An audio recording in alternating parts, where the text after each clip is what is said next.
ሰበር መረጃ አሜሪካ ከኢራን ጋር የነበረውን የተኩስ አቁም ስምምነት አራዘመች። ፕሬዝዳንት ዶናልድ ትራምፕ በዛሬው ዕለት ባወጡት መግለጫ አሜሪካ በኢራን ላይ ልታደርገው የነበረውን ወታደራዊ ጥቃት በማቆም የተኩስ አቁም ስምምነቱን ላልተወሰነ ጊዜ ማራዘማቸውን አስታውቀዋል። ይህ ውሳኔ የተላለፈው የኢራን መንግስት በአሁኑ ወቅት በከፍተኛ ሁኔታ የተከፋፈለ መሆኑን በመጥቀስ የፓኪስታን ከፍተኛ አመራሮች የሆኑት በጠቅላይ ሚኒስትር ሼህባዚ ሸሪፍ እና በፊልድ ማርሻል አሲም ሙኒር የቀረበላቸው ዲፕሎማሲያዊ ጥያቄ ተከትሎ መሆኑን ተገልጿል።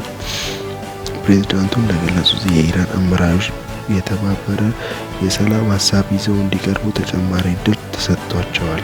ሆኖም ግን አሜሪካ በኢራን ላይ የጣለችው የባህር ላይ ከበባ ተጠናክሮ እንደሚቀጥልና የአሜሪካ ወታደር ኃይል ለማንኛውም ትዕዛዝ በተጠንቀቅ ላይ እንዲቆዩ መመሪያ ሰጥተዋል። ውይይቶቹ በአንድ ወይም በሌላ መንገድ እልባት እስኪያገኝ ድረስ የተኩስ አቁም እንደሚቀጥልና ፕሬዝዳንት ትራምፕ በመግለጫቸው አረጋግጠዋል። ለዚህ ቻናል አዲስ ከሆናችሁ ሰብስክራይብ የምትለውን በተን በመጫን አዳዲስና ፈጣን ወቅታዊ መረጃዎችን ይከታተሉ።